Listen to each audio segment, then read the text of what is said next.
Yo pensaba retomar algunas de las cosas que pensaba dar en la conferencia original, que estaban relacionadas con la evolución institucional del sistema político uruguayo.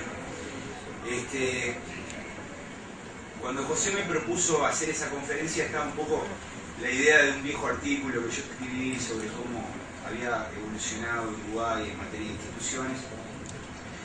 Pero bueno, como tenemos poco tiempo, lo que se me ocurrió es hacer algo más breve y más centrado en lo que es mi especialidad, que es estudiar la relación entre el Ejecutivo y el Legislativo, y mostrar algunas cosas interesantes que tal vez nos puedan ayudar para entender algunos episodios que están sucediendo en estos meses, ¿no? Sobre, por ejemplo, cómo funciona el gobierno. Entonces, como presentación o como idea, ¿no? El sistema político uruguayo tiene un régimen de gobierno presidencialista. Yo sé que algunos constitucionalistas discuten esta idea a partir de una lectura un poco formal de la Constitución.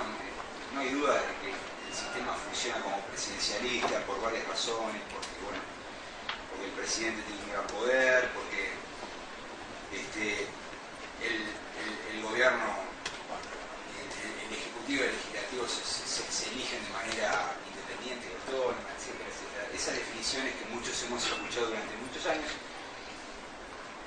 Uruguay tiene un sistema electoral proporcional para el Parlamento. El sistema electoral proporcional es como una especie de institución muy querida y apreciada por los uruguayos. Eso ha llevado a que lentamente, digo lentamente porque es un proceso muy largo, terminamos teniendo un sistema de multipartidismo moderado, con partidos políticos fraccionalizados. Yo creo que esta es una especie de signo. ¿Sí? Cuando yo voy a los congresos o a alguna conferencia a nivel internacional y tenemos que explicar cómo es el sistema político uruguayo, yo creo que el elemento que más llama la atención es el nivel de fraccionalización de sus partidos, porque no solamente son partidos fraccionalizados, sino que sus fracciones tienen altos niveles de institucionalización. Yo creo que esta reunión y este curso y el Frente Libre Sereni y sus componentes son prueba de ese nivel de institucionalización que tienen los sectores del Frente Amplio. Lo mismo ocurriría en el Partido Nacional, en el Partido Colorado, si miráramos al herrerismo, a Vamos Uruguay, a lo que fue en su momento el Foro Ballista. Es decir, que las fracciones tienen su lugar. Yo creo que solamente Japón tiene unos partidos con rasgos similares. Y esta característica tiene mucho que ver con el sistema electoral, pero también con vicisitudes históricas que llevaron a que nuestros partidos sean especies de frentes compuestas por diferentes sectores. Eso le da más complejidad a todo, ¿no? Al proceso de toma de decisiones, al proceso de formación del gobierno, al proceso de relaciones entre ejecutivo y legislativo, etc. Después hay grupos de presión con capacidad de veto. Cuando digo capacidad de veto me refiero a la capacidad de frenar decisiones, o sea, grupos de presión a los cuales hay que tomar en cuenta a la hora de tomar decisiones. Es difícil modificar el statu quo sin tomarlos en cuenta. Eso por diferentes motivos, pero hay reglas que favorecen a los grupos de presión. Por ejemplo, tenemos desde la muy básica negociación colectiva hasta institutos de referéndum. Los sindicatos, por ejemplo, hacen uso todo el tiempo de ese tipo de reglas que los favorece, le da poder y les permite revertir situaciones o a veces modificarlas o aproximarlas a sus puntos de vista. Otro rasgo característico del sistema político uruguayo es el poder judicial independiente, pero con gran debilidad en términos institucionales. Esto se viene revirtiendo en los últimos años, pero yo qué sé, el Poder Judicial uruguayo todavía no tiene la capacidad de dictar su propio presupuesto, como lo tiene, por ejemplo, el Poder Judicial brasileño, ni que hablar de los poderes judiciales del primer mundo. Por tanto, el Poder Judicial es independiente, es creíble, es fiable, pero su burocracia está todavía débilmente modernizada y sus jurisdicciones en muchos casos son anticuadas, algunas se han venido reformando y han generado algunos éxitos, y es probable que en el futuro eso vaya cambiando. Finalmente, el sistema político uruguayo tiene estructuras estatales extremadamente heterogéneas, fruto de una reforma del Estado que ya lleva más de 20 años, que ha dejado de situaciones muy básicas y patrimonialistas, donde bueno, los jerarcas de turno hacen y deshacen a su antojo, burocracias weberianas y burocracias modernas y tecnificadas, particularmente los entes autónomos que funcionan como empresas que compiten con otras empresas privadas. Yo diría que estos son los rasgos más generales, ¿no? O sea, esto se lo podríamos mostrar a cualquier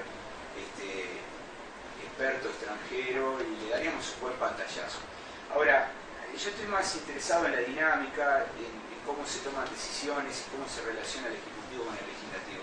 Porque ahí está lo que yo considero el corazón del sistema político, que son los partidos, que en cierta forma son los que van marcando la pauta. Entonces, para iniciar esta charla yo tengo algo así como esta pregunta, ¿no? ¿Cómo funciona la relación Poder Ejecutivo-Poder Legislativo? Y quería mostrarles estos datos, que es algo así como el disparador, ¿no?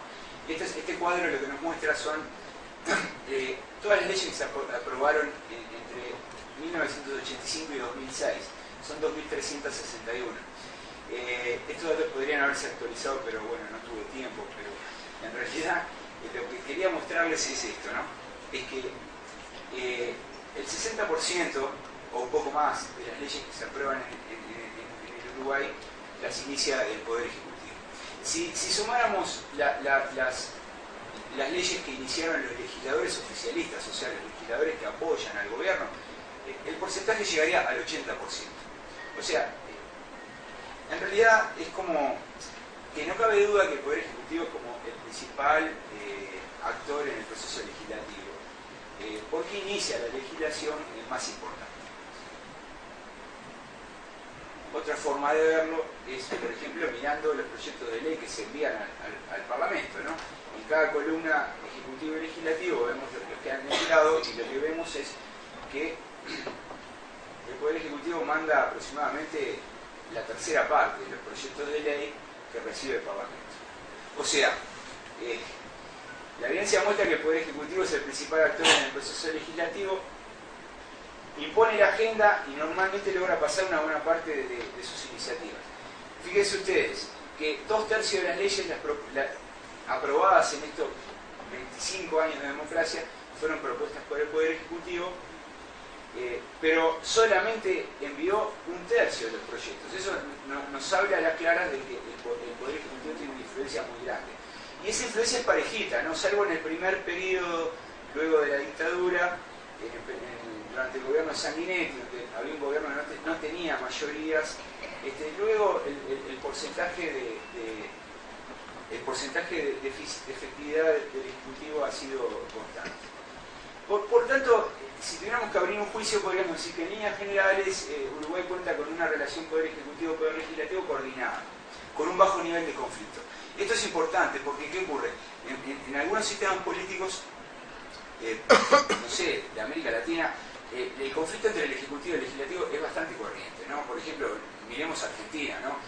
Los últimos 2 años la relación ha sido extremadamente conflictiva, el número de leyes que se aprobaron era muy pequeñito, y bueno, y eso genera algunos problemas bastante dramáticos. Por ejemplo, estimula que la presidenta argentina tenga que gobernar por decreto, aprobar decretos para poder tomar decisiones.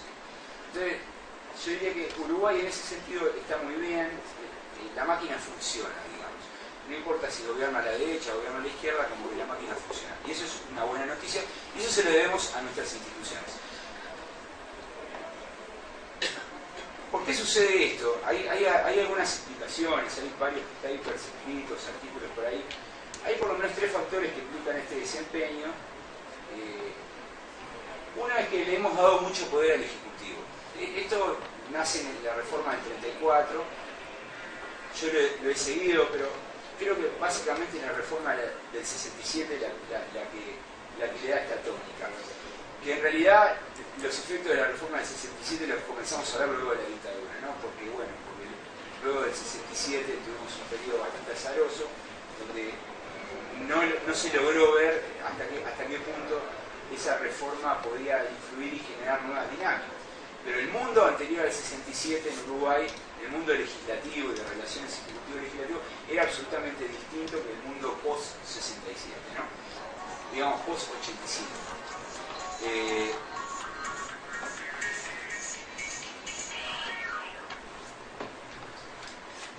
La segunda explicación tiene que ver con que, bueno, con que hay reglas del juego que ordenan el funcionamiento interno del Parlamento que favorecen para el caso de que haya una mayoría en funciones, de que esa mayoría se salga con las suyas, o sea, que impulse la agenda del gobierno. Y en tercer lugar, bueno, es el hecho de que es un mérito de que los partidos uruguayos se han ingeniado en construir mayoría legislativa todo el tiempo. Ya sea porque la ciudadanía se las otorgó, para el caso de los dos gobiernos del Frente Amplio, ya sea porque los partidos negociaron coaliciones, eso fue en 1990, 1995 y en el año 2000. Entonces, básicamente, ¿no?, en torno a las prerrogativas del Poder Ejecutivo, como la mayoría de ustedes hace muchos años que está en política y sabe a lo que me voy a referir, le voy a pasar más o menos rápido, pero bueno, recordar que tienen una iniciativa exclusiva en política presupuestal, en áreas como tributos, pensiones, precios, creación de cargos públicos, etc. Esto no es todo del 67, algunas cosas vienen del 34 porque no se aplicaban muy bien, en la reforma del 67 se corrigieron, y eso transforma al Poder Ejecutivo en un actor extremadamente poderoso. También está el poder de veto, ¿no? El poder de veto es un poder muy importante en manos del presidente porque puede amenazar.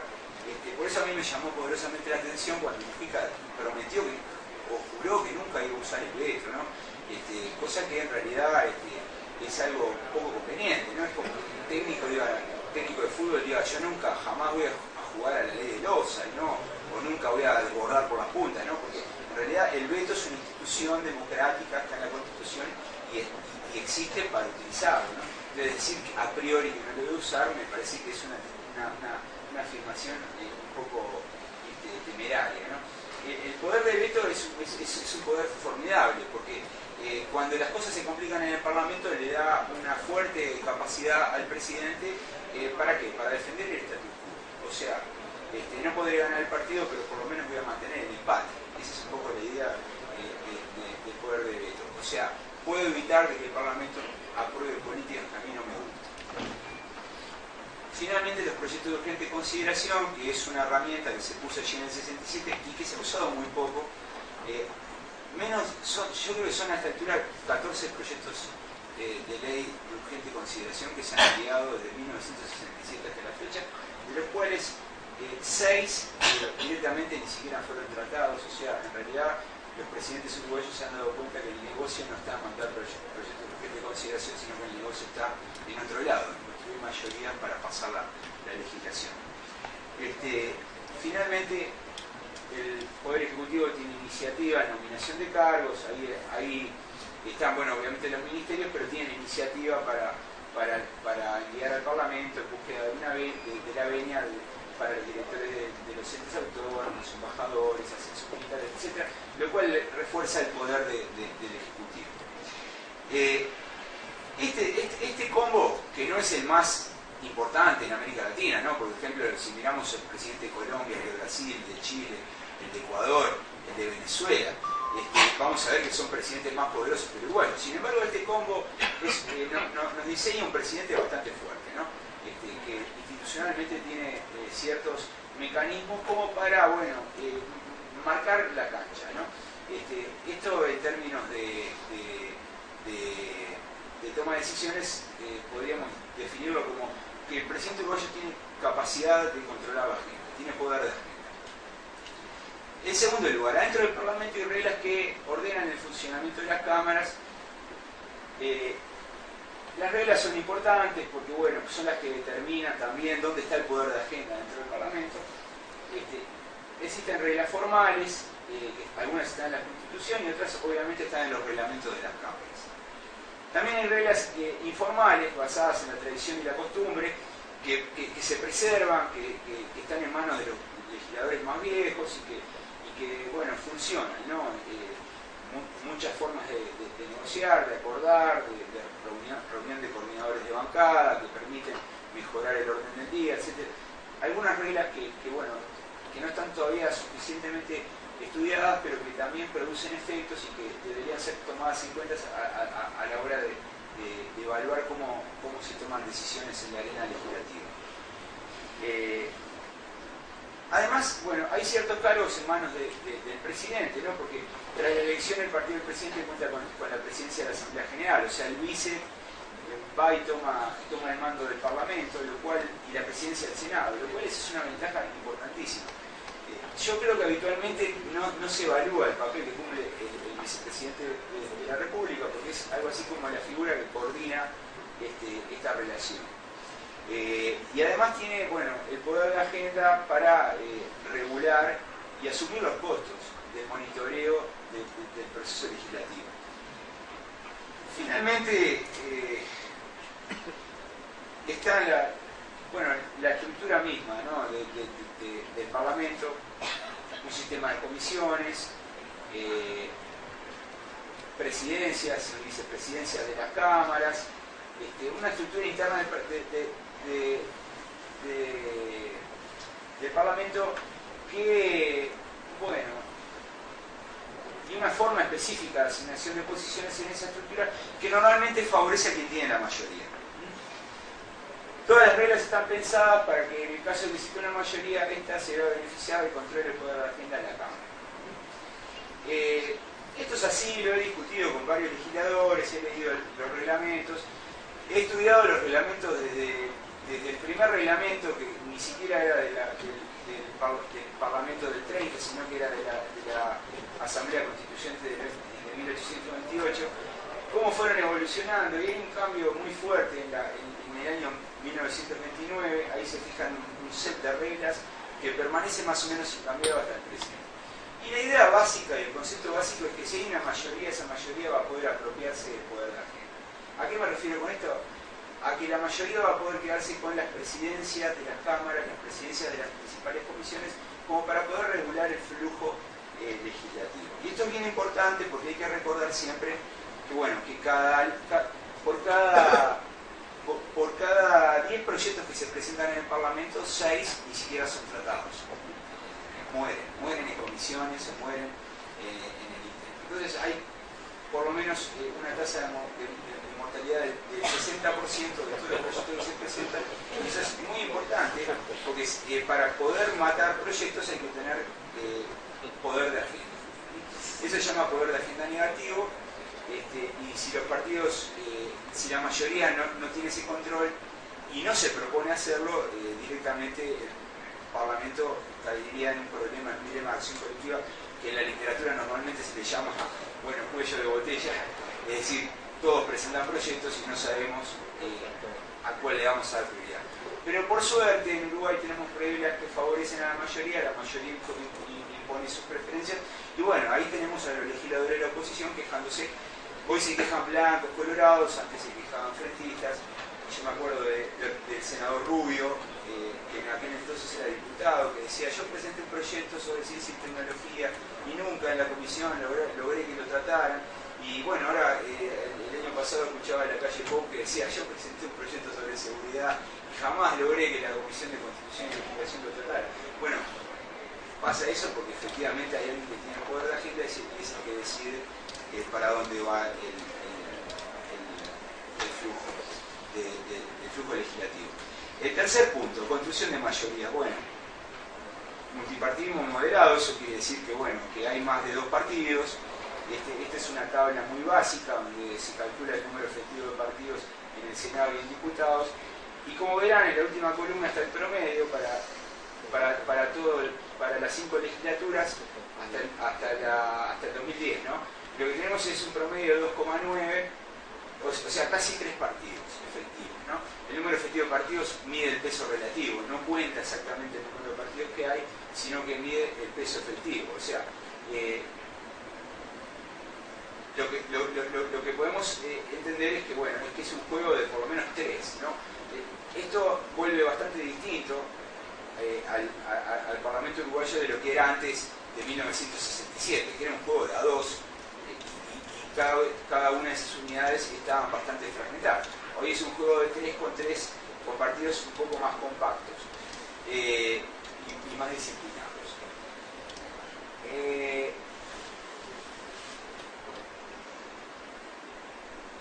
Entre 1985 y 2004 los presidentes electos carecían de mayorías en el Parlamento, o sea, todos eran electos. Sanguinetti con el 42%, Lacalle con el 39%, Sanguinetti luego con el 33%, Valle con el 32%, o sea, eran todos presidentes que no tenían mayorías. Entonces, ahí estaban las cifras. Eso, ¿no? Bueno, lo que hicieron fue formar coaliciones, toda esta historia todos lo saben, formaron gobiernos de coalición mayoritaria, algunos muy sólidos y duraderos, ¿no? La coalición de Sanguinetti con Boloté fue una coalición muy dura, muy sólida, duró los 5 años. Sin embargo, la de Lacalle se le desarmó a la vuelta de la esquina, ¿no? O sea, duró un año y ya empezó la salida de distintas fracciones del Partido Nacional y del Partido Colorado. La de Valle duró 2 años, luego de la crisis y del paquete de leyes que aprobó el Parlamento para enfrentar la crisis en octubre de 2012 se rompió la coalición. Y bueno, el Frente Amplio, con un partido mayoritario, si agregáramos el siguiente periodo de Mujica, también sería partido mayoritario. O sea, en realidad lo que tenemos es que la mayor parte del tiempo hubo mayorías. Eso es un elemento distinto. O sea, este cuadro lo que muestra es un corte. En años, ¿en cuántos años hubo mayoría para legislar? O sea, más del 50%. 15 años de los 25. ¿En cuántos años hubo mayoría para mantener vetos? 6 años. ¿Cuántos años hubo situación de absoluta minoría? O sea, que el gobierno tenía menos del 40%, solamente 4 años. O sea, en 25 años la mayor parte del tiempo las situaciones que hemos tenido han sido de gobernabilidad. Eso es un elemento interesante. Y es algo que, bueno, que creo que no se va a modificar. Tal vez no sabemos si el próximo gobierno va a ser un gobierno del partido mayoritario, o del partido minoritario, o de coalición, no sabemos, pero sabemos bien que es probable que el escenario siga alguno de estos patrones y que en verdad esto, bueno, le da cierta previsibilidad al funcionamiento del sistema político, ¿no? Digamos, es algo saludable, ¿no? Me gustaría ahora hablar algo sobre la gestión de la agenda legislativa y eso me va a permitir luego hablar sobre algunas de las cosas que he visto en los últimos tiempos, pero rápidamente. Lo que le decía hoy, cada año el Parlamento recibe un gran número de proyectos de ley, legisladores presentan proyectos de su propia Cámara y allí se tramitan, el Ejecutivo en cambio los envía a la Presidencia de la Asamblea General. Bueno, ahora desde que el Frente Amplio ganó, pero también creo que lo hacía Valle, el vicepresidente participa en el gabinete, o sea que ni siquiera tiene que enviarlos el Ejecutivo, el vicepresidente los lleva al Parlamento, los proyectos. Entonces el manejo implica el establecimiento de prioridades, un orden específico entre los proyectos del Ejecutivo y el de los legisladores. Entonces la pregunta es quiénes fijan esas prioridades y lo que un poco la idea es que bueno, las prioridades las fijan las presidencias de las cámaras. Y lo que yo he encontrado, y es lo que les quiero mostrar, es que los proyectos del Ejecutivo han tenido siempre un trato preferencial. Entonces, voy a poner un ejemplo de un año tomado al azar, el 2007. Podría tomar cualquier año, por lo menos del 95 en adelante, cualquier año tomado al azar. Voy a tomar el 2007 para mostrarles lo que sucede. Este cuadro muestra, en la primera fila, total de proyectos presentados. El Poder Ejecutivo presentó 114, el Poder Legislativo 141. Total 255. Al terminar el año, ¿cuál era el estado de esos 114 proyectos? Bueno, permanecían en comisión 163. 47 del Ejecutivo y 116 del Poder Legislativo. Recibieron sanción de una Cámara 18 y 7. Recibieron sanción de 2 cámaras 5 y 1. Se promulgaron como ley 44 del Ejecutivo y 17 del Poder Legislativo. Yo lo que quiero que vean es estos datos, ¿no? permanecen en comisión. El doble del porcentaje de proyectos presentados por el legislativo permanecían en comisión. En cambio, pasaban del ejecutivo. Esto que nos está mostrando, bueno, que en realidad el ejecutivo tiene prioridad. Es como me dijo un legislador de la oposición hace tres años, que ahora ya no es más legislador, me dijo, no, le digo, bueno, pero ustedes cuando piensan su agenda legislativa, se proponen tener una iniciativa y dicen, no, primero el gobierno. Y eso es fantástico, ¿no? Que la oposición diga primero el gobierno, nos está hablando de un estilo de política. Eso no pasaría en Argentina, ¿no? En Argentina la oposición intentaría tomar el control, ¿no? Entonces, los resultados son esos, ¿no? Que el 39% de los proyectos que el Ejecutivo mandó se transformaron en ley y solamente el 12% de los que presentan los legisladores termina transformándose en ley.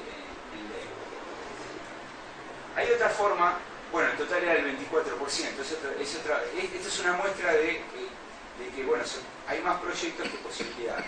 Entonces, la cuestión crucial es el tiempo hay que saber usarlo y por eso se establecen prioridades y pasan los proyectos del Ejecutivo. Entonces, esto sucede todo el tiempo. Entonces, como algunas iniciativas pasan y otras quedan, lo que queda como resumen es que el Ejecutivo siempre sale ganando. Entonces, al final de cada año el Parlamento acumula un gran número de proyectos.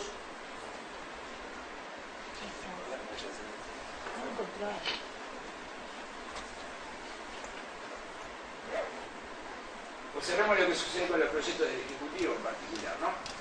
Este es el periodo 2005-2007, o sea, los primeros 3 años del gobierno de Tabaré Vázquez. En el 2005 presentó 154, esa era la agenda legislativa del año, pasó 63, quedaron pendientes 91. Tuvo una tasa de tramitación o de efectividad del 41%. Este cálculo se puede seguir haciendo repetidamente y obtener tasas anuales, ¿no? 43, 37. Entonces, cada legislatura entonces tiene un ritmo relacionado con el volumen de proyectos, con las preferencias del Ejecutivo y con la cohesión de la bancada oficialista en torno a sus metas. Entonces, yo tengo este gráfico donde puedo calcular la tasa de efectividad de cada presidente año por año respecto a su agenda legislativa. Entonces, lo que quería mostrarles acá son las curvas, ¿no? En líneas generales, más o menos todos los presidentes arrancan, bueno, salvo el primero, que yo creo que es especial, en la mayoría de los casos se observa, si hay mayorías estables, se observa una tendencia creciente. Salvo en el caso del periodo de Jorge Valle, donde tenemos una crisis y hay un pico muy alto. Tenemos el gobierno del partido mayoritario de Tabaré Vázquez. Con esto que quiero mostrar es que, en verdad, en cierta medida, si yo estirara la gráfica hasta el 2011, probablemente los porcentajes estarían en el entorno de 37-38%. Con esto lo que quiero decir es que, en verdad, el gobierno del partido mayoritario, en cierta manera, favorece y es un poco más eficiente que las coaliciones de blancos y colorados. Lo que parece bastante claro es que en el primer periodo de Sanguinetti es donde se dan los porcentajes más bajos. Y eso es porque el gobierno no tenía mayorías. En el periodo de la Calle hay un leve aumento, pese a perder la mayoría. Sin embargo, ese leve aumento está centrado en legislación de baja importancia.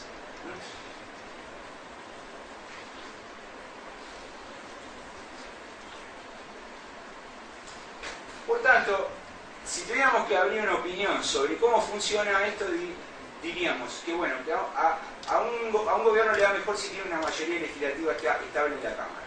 Le va mejor si esa mayoría es disciplinada. Y le va a ir todavía mucho mejor si el presidente tiene capacidad de anticiparse a las preferencias de esa mayoría, ¿no? Esa es un poco la idea de cómo funciona este negocio. No todo lo que el Ejecutivo va a mandar va a pasar. Ni todo lo que va a va a pasar sin modificaciones.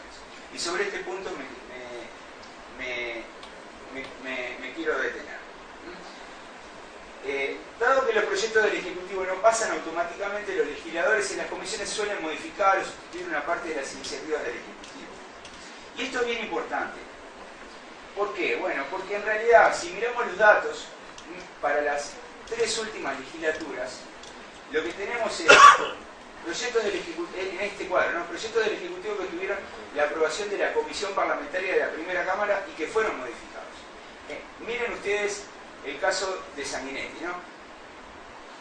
330 proyectos aprobados en comisiones en los 5 años, en la Primera Cámara, solamente le modificaron el 12%. Miren el caso de Tabaré Vázquez en sus primeros 3 años, ¿no? Le modificaron el 26%. Esto es bien interesante, ¿no? Porque uno podría decir, bueno, en el gráfico anterior nos mostraba que el gobierno del partido mayoritario es más cohesionado y le da mucho más gobernabilidad, tasas más eficientes. O sea, el gobierno del Frente Amplio es como más, el Frente Amplio mayoritario en la Cámara es como que le da más eficiencia a su presidente. Sin embargo, cuando empezamos a mirar qué pasa con esos proyectos, lo que vemos es que le modifican el doble. Entonces la pregunta es, ¿por qué le modifican el doble? Si es tan disciplinado. ¿Por qué Sanguinetti y Jorge Valle tenían aproximadamente el 12 y el 14% de sus proyectos fueron modificados y a Tabaré Vázquez le modificaron el 26%? Esa es una buena pregunta, es muy interesante y podríamos estar horas discutiendo. Yo solamente tengo una hipótesis para explicar esto.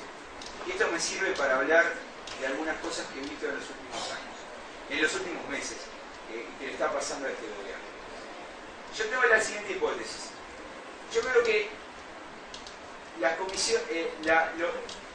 comisiones le modifican más a la izquierda, a pesar de tener mayoría de partido, porque el arco ideológico que representa a la izquierda es más amplio que el arco ideológico que representaban las coaliciones entre blancos y colorados. Este cuadro intenta mostrar eso.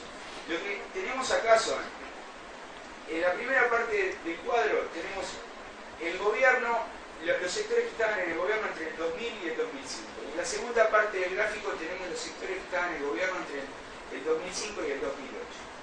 Obviamente de un lado tenemos al Partido Colorado y al Partido Nacional y del otro lado tenemos al Frente Amplio. Lo que tenemos en la columna donde dice posición es el autoposicionamiento ideológico de los diputados de cada sector. Esto lo hemos hecho a través de una encuesta de élite donde le preguntamos cómo se ubicaría usted en un continuo de 1 al 10, donde 1 es muy de izquierda y 10 es muy de derecha. Como verán, lo que tenemos son promedios para cada sector político. El N es el número de diputados que respondió, diputados y senadores que respondieron la encuesta.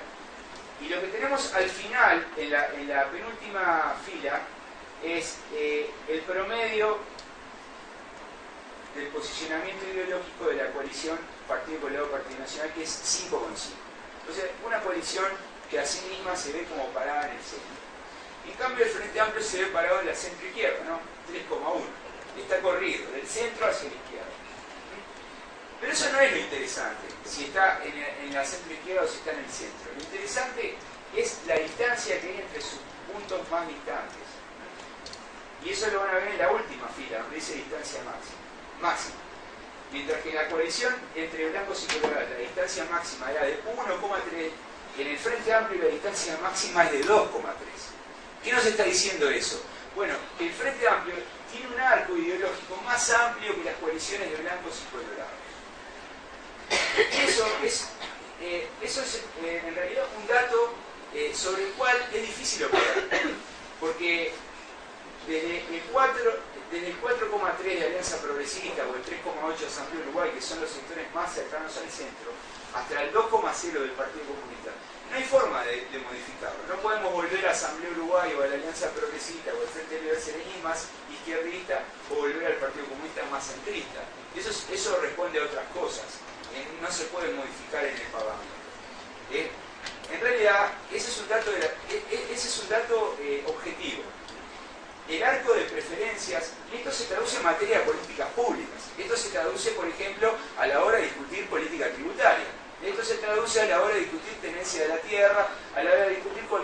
clase de modificación del status quo. En cambio, entre blancos y colorados hay como un overlap, están superpuestos, ¿no? Miren ustedes, por ejemplo, Alianza Nacional y el Foro Gallita están en la misma posición. La lista 15 y el herrerismo están muy próximos, ¿no? Correntado, wilsonista y Alianza Nacional están casi pegados. O sea, en realidad lo que encontramos es que, bueno, efectivamente las coaliciones de blancos y colorados eran más cohesivas desde el punto de vista ideológico que el Frente Amplio. Por tanto, ¿cómo se resuelve esto? Bueno, esto se resuelve de otra manera, ¿no? Con el tipo de proyectos que el Ejecutivo envía al Parlamento. Es decir, el presidente debería ser inteligente y pensar, bueno, si quiero tener éxito tengo que anticiparme y saber que tengo posiciones extremas, tengo un arco muy amplio de preferencias y tengo que, en cierto modo, satisfacer al legislador medio de la coalición. Si yo coloco el proyecto muy a la izquierda, no lo voy a satisfacer. Y si lo pongo muy a la derecha, tampoco lo voy a satisfacer. Entonces, este es un problema estructural que tiene el gobierno, que tuvo el gobierno de Tabaré Vázquez y que tiene el gobierno de Mujica. Y esa es, en cierto modo, la explicación que yo le doy al hecho de que, por ejemplo, se hayan suscitado episodios como, bueno, la ley de interpretación de la ley de caducidad, el proyecto que finalmente no salió. Es probable que ese proyecto estuviera demasiado corrido a la izquierda y por eso las idas y venidas, el posicionamiento de Mujica y Astori, los cambios de Mujica, etcétera, etcétera, etcétera. Es probable que con el impuesto al agro pase algo parecido, que sea un proyecto puesto demasiado a la izquierda. Es probable que con la rebaja del IVA suceda algo parecido, que esté puesto muy a la izquierda. Entonces, esto ya pasó. ¿Esto a quién le pasó? Le pasó a la calle. La calle colocó proyectos demasiado volcados a la derecha. La reforma de la seguridad social, en dos ocasiones, una la mandó como proyecto de urgente consideración, y fracasó. ¿Por qué? Bueno, porque no contemplaba las posiciones de sus potenciales defensores adentro de la Cámara. Entonces, ¿qué terminó sucediendo? Bueno, es que los últimos 2 años de la calle fueron un calvario, ¿no? Un calvario por colocar proyectos demasiado corridos a la derecha. Yo me temo de que uno de los riesgos que tiene Mujica es que los últimos años de su gobierno sean un calvario colocando proyectos demasiado ubicados a la izquierda y que no tengan posibilidad de salir, que queden encajoneados, enterrados dentro del Parlamento. Entonces, lo que se debería pensar, y acá vuelvo al primer punto, ¿no? O sea, este es un régimen presidencial, el presidente tiene un gran poder de agenda y al tener un gran poder de agenda es de su responsabilidad la tónica que va asumiendo el proceso legislativo. Por tanto, sería, no sé, de personas de buen entendedor y de mucha inteligencia intentar colocar iniciativas que contemplen el punto de vista del legislador promedio. O sea, en esa estructura de posicionamientos, el legislador promedio estaría situado entre la vergüenza activista y el nuevo paso, digamos. Y no intentando satisfacer la postura del Partido Comunista ni la de los extremos, ¿no? ni de la Alianza Progresiva. Ese debería ser como una recomendación. Yo sé que acá hay gente cercana a Mujica y que se lo pueden decir. Gracias a Dios. Pero bueno, en resumen, para redondear, el proceso legislativo uruguayo tiene un actor central que es el Poder Ejecutivo. Su voluntad se materializa a través del accionar de su bancada mayoritaria que controla el poder de agenda. Las reglas internas del Parlamento lo favorecen. No me he extendido mucho sobre esto, pero bueno, hay bastantes argumentos que llevan y pruebas empíricas que llevan a esto. Los resultados observados muestran que el sistema funciona con una lógica que favorece la gobernabilidad y por tanto yo creo bueno, que una de las ventajas del sistema político uruguayo es que tenemos instituciones que garantizan el funcionamiento y, como le gusta decir un amigo, bueno, la máquina funciona, ¿no? Gobierna la izquierda o gobierna la derecha. Gracias.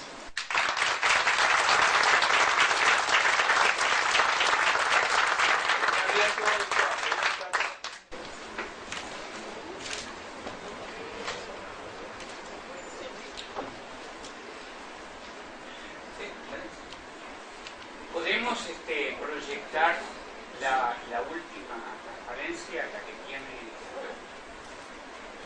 tiene las proporciones, porque yo discrepo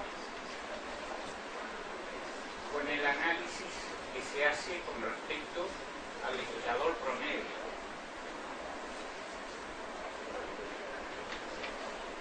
Ahí está. En realidad, para mí, si se va a sacar el legislador promedio, hay que sacar un promedio ponderado, porque el número de legisladores juega además del posicionamiento. Me da la sensación de que se saca un promedio aritmético que no contempla el peso de los distintos sectores. Nada más que eso. No, está bien la apreciación, simplemente que estamos con coaliciones mínimas ganadoras. Un legislador bloquea todo, entonces no importa si un sector tiene 1 o si tiene 10, todo vale lo mismo. ¿Me explico? Pero en el momento de elaborar... ¿Me explico? Si la Alianza Progresista tiene un solo diputado y el MPP tiene 18, valen los dos lo mismo, porque si el diputado de la Alianza Progresista dice yo no voto, no hay mayoría. ¿Me explico? Sí, te explicás, pero digo, yo no comparto. No, está bien. Tal vez para calcular el legislador promedio haya que tomar el conjunto. Sin embargo, desde el punto de vista de los sectores políticos y de la lógica coalicional, el posicionamiento de todos los sectores es sumamente importante. Sobre todo cuando vemos cómo va tomando decisiones la bancada, ¿no? La bancada no es una asamblea griega, ¿no? O sea, la bancada del Frente Amplio trae las posiciones de los sectores. Y las bancadas de los sectores tampoco es una asamblea griega, traen de afuera los posicionamientos. Entonces, es como una lógica muy atada al funcionamiento de los sectores. El peso ponderado está bien. Si quisiéramos decir dónde está el legislador promedio del Frente Amplio, bueno, está en 3,1, ¿no? Ese es el promedio, ¿no? Es el promedio aritmético. Si No, promedio es el promedio para los 46 casos que están ahí presentados, ¿no? 3,1. 3,1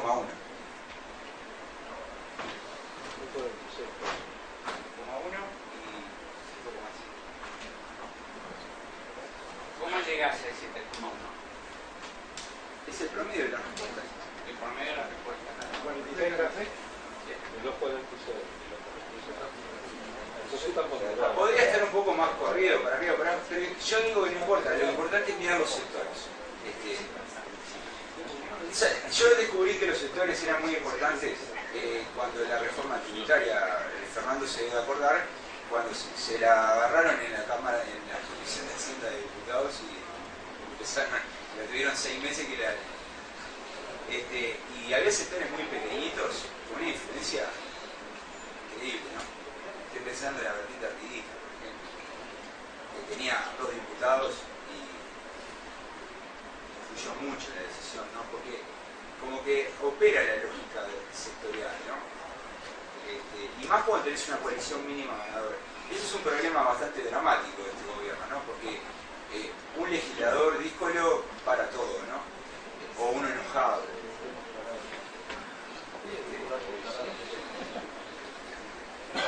No sé, está abierto.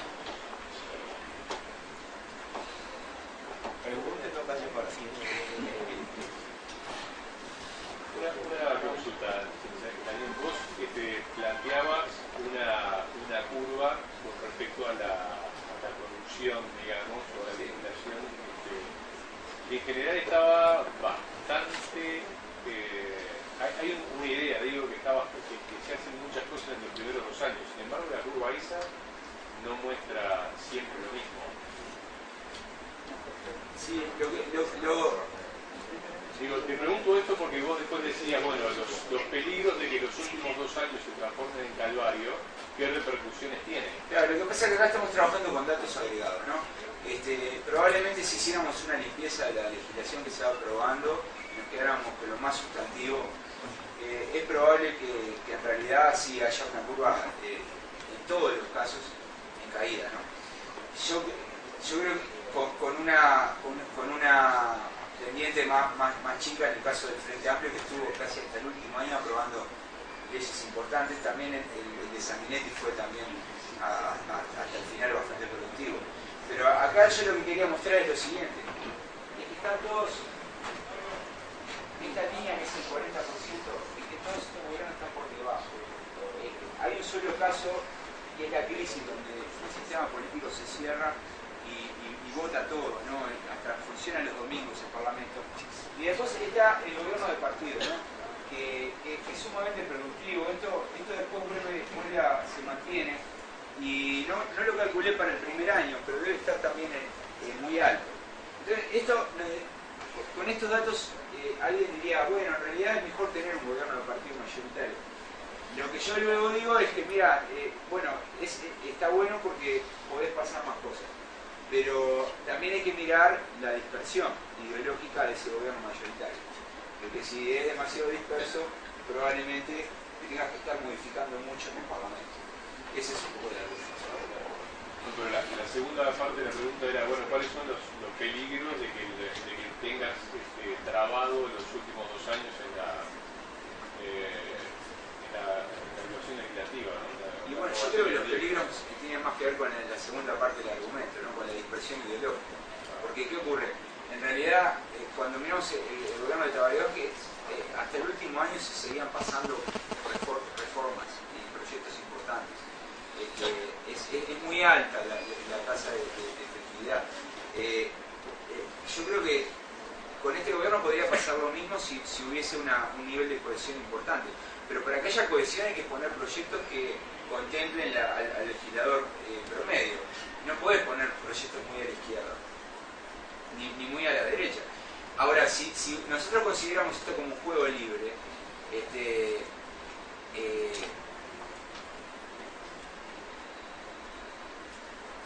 cuanto más al centro coloco yo más un proyecto, más probabilidad tengo de sacarlo. Porque el legislador promedio de la Cámara está en el centro. Es así. Sin embargo, sabemos que los partidos tienen barreras, son disciplinados, y además nadie espera ir a buscar los votos afuera. Entonces tenemos que trabajar con el marco de una coalición mínima ganadora. Entonces, ¿qué puede hacer naufragar? Bueno, colocar proyectos muy a la izquierda, o tener algún legislador que empiece a cobrar todo el tiempo, ¿no? Eso es muy probable que pueda pasar, ¿no? Son 50, con que haya uno que empiece a exigir, puede pasar, puede pasar. Una vez le pregunté a un senador del viejo partido de prisiones, que era PDT, ¿por qué en Brasil hacían coaliciones tan grandes? Y me dijo, porque está lleno de traicioneros.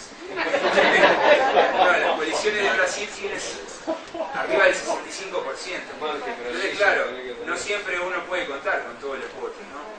Hay que hacer mucha transferencia, mucho clientelismo hacia las circunscripciones. Entonces hacen coaliciones grandes para cubrirse. Pero la coalición del frente es muy chiquita, ¿no? Tiene 16 y 50. Entonces, porque pierda uno, ya se empantana. Entonces, ahí hay una dificultad bastante grave. Yo, por ejemplo, le pregunté a Carlos Varela cómo habían hecho con el famoso artículo 4 de la ley de presupuesto, ¿no? Porque el legislador de Artigas del Frente Amplio, que es del Partido Comunista, fue con el mandato y no votaba. Y él no lo quería votar, y no salía el artículo 4. El artículo 4 es el artículo del funcionario público, ¿no? Bueno, y parece que te dijeron, ¿no? Hay que lo presionar, pero bueno, puede pasar en cualquier momento, ¿no? Que alguien diga, no, yo esto no lo voto y no va a salir, ¿no? Entonces, ahí hay un problema, hay como un dilema, si se salen a buscar los votos de blancos y colorados, hay oferta de votos, ¿no? O sea, hay disponibilidad, digamos, ¿no? Pero también es complicado, ¿no? Porque es dar un paso y es establecer un antecedente, algo que no ha pasado en estos 25 años. Entonces, yo en realidad creo que el mayor peligro, el principal es colocar proyectos muy elitarios. Y el segundo podría ser la posibilidad de que haya un free rider, un oportunista que trate de cobrar de algún modo el voto 50. Eso pasa, ¿no? ¿Se acuerdan de esa balsa? La Junta Parlamentaria. Esa balsa del voto 16. No, perdón, era el voto 21. Para aprobar el presupuesto. No, yo estaba pensando ahora hace poco en la ley de patentes, ¿verdad? Que salió en diputados, creo, tengo entendido, no, en el Senado, fue con los votos del Frente y con un voto de los blancos, a pesar de que anteriormente había sido supuestamente negociado con todos los intendentes blancos y colorados y había sido aprobada en el Congreso de Intendentes. Entonces, en ese caso, aparentemente, por más de que la argumentación es la supuesta inconstitucionalidad de la ley, aparentemente sería más bien de que los partidos estarían tratando de no permitir un triunfo en un tema que es bastante álgido a nivel histórico, de decir, bueno, este gobierno logró resolver ese tema, vamos a no dejarlo. Sí, bueno, pero a ver, ahí yo no veo que haya un problema dramático, ¿no? Porque no es un problema que pueda dividir al Frente Amplio. Yo estoy preocupado en realidad por cómo funciona la mayoría. En este caso una mayoría de 50 legisladores con una dispersión ideológica complicada. Y yo creo que en ese tema no hay. Están todos más o menos de acuerdo en que, bueno, que tiene que haber algo así como una patente única y se podrá discutir procedimientos, pero ahí se llega a una solución. Yo veo más bien los problemas en términos económicos, de política económica, de algunas decisiones programáticas, ¿no? Que están escritas en el programa. Ahí pueden aparecer los proyectos muy corridos a la izquierda. En términos de la ley de patente, es obvio, bueno, ahí está el juego gobierno-oposición. La oposición no va a querer que el Frente Amplio se lleve la cocarda de que arregló el problema, pero bueno, tiene los votos y probablemente salga. No veo ahí problemas. Los problemas los veo más bien en el área económica y en el área de las cosas vinculadas al programa. O sea, el programa es como una bomba, ¿no? Eso todos lo sabíamos, ¿no? Yo escribí una columna luego del Congreso, había otra columna muy buena.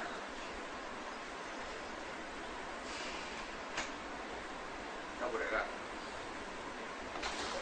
Ayer. Mi columna sobre el Congreso del Frente Amplio, ¿no? Cuando se arregló, cuando se modificó el programa. ¿No escribiste una columna? ¿No? No, bueno. En realidad el punto era el siguiente, ¿no? En el programa, el Partido Comunista va al Congreso del Frente Amplio con una ayuda a memoria, va con una ayuda a memoria y empieza mediante votaciones bastante bien orquestadas, logra colar 3 o 4 cosas. Y eso está en el programa, ¿no? Crear un ente testigo, un frigorífico, no sé. Entonces, bueno, eso puede tener... Bueno, eso es más difícil, ¿no? Pero pongamos un frigorífico nacional, un ente... Bueno, eso puede terminar apareciendo como un proyecto de ley lleno de económica. Ese es un problema, porque eso va a ser como un precio político. Eso no va a lograr alinear a toda la bancada. Entonces va a quedar trabado y bueno, puede ser una derrota. Pueden ser derrotas para el presidente. Entonces yo lo que creo que ahí me parece que desde el Ejecutivo se debe ejercer más la capacidad de anticipación de qué es lo que la mayoría espera y cuál es la preferencia del legislador promedio. Ese es un poco la idea. Y bueno, ya vino Danilo, así que yo estoy dispuesto a darle la posta.